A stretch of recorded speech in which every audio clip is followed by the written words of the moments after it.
छोटा सोने का आया व्यापारी। किसी सुनहरे समय की बात है। एक गांव में एक छोटा सा लड़का रहता था जिसका नाम गोपाल था। गोपाल का सपना था कि वह एक दिन अमीर व्यापारी बनेगा। उसके पिता एक सोने का कारोबारी थे और गोपाल भी उनके तरह बड़ा व्यापारी बनना चाहता था। एक दिन गोपाल को एक चमकता हुआ सोने का बटुआ मिला। वह बटुआ इतना चमकता था कि गोपाल को लगा कि इसे बेचकर वह बहुत सारा पैसा कमा सकता है। गोपाल ने बटुआ लेकर अपने गांव के बाजार में गया। वहां उसने अपने बटुए की कीमत लगाई और लोगों को दिखाने लगा।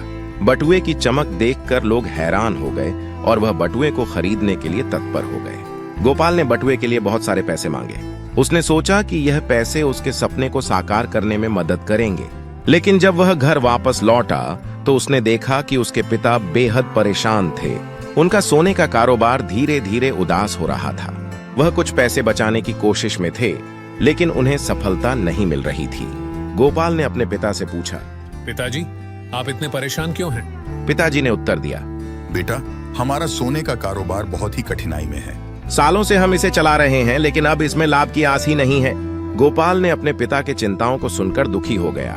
उसने समझा कि बटुए के लिए कमाए गए पैसों से उसके सपने को साकार करने की बजाय वह अपने पिताजी की मदद करने में लग जाए। गोपाल ने अपने पिताजी को कहा, पिताजी, मैं आपकी मदद करूंगा, मुझे आपका साथ देना होगा। पिताजी ने गोपाल के इस नए सोच की सराहना की और उसे अपने साथ काम करने की अनुमति दी। गोपाल ने अपने पिताजी के साथ मिलकर काम किया।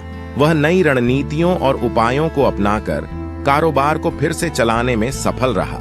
उनकी मेहनत और संघर्ष ने उन्हें अंततः सफलता प्राप्त की। गोपाल ने सीखा कि सपने साकार करने के लिए सिर्फ पैसे की जरूरत नहीं होती, बल्कि मेहनत, लगन और परिश्रम की भी जरूरत होती है। इस कहानी से हमें यह सीखने को मिलता है कि जीवन में सफलता पाने के लिए हमें सिर्फ सपने देखने की ही जरूरत नहीं होती, बल्कि हमें उन्हें साकार करने के लिए मेहनती और लगनशील होना पड़ता है।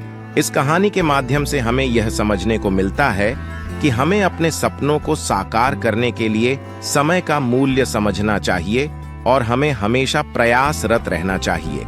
ऐसे ही प्रेरणादायक कहानियां देखने के लिए हमारे चैनल को सब्सक्राइब करें। धन्यवाद।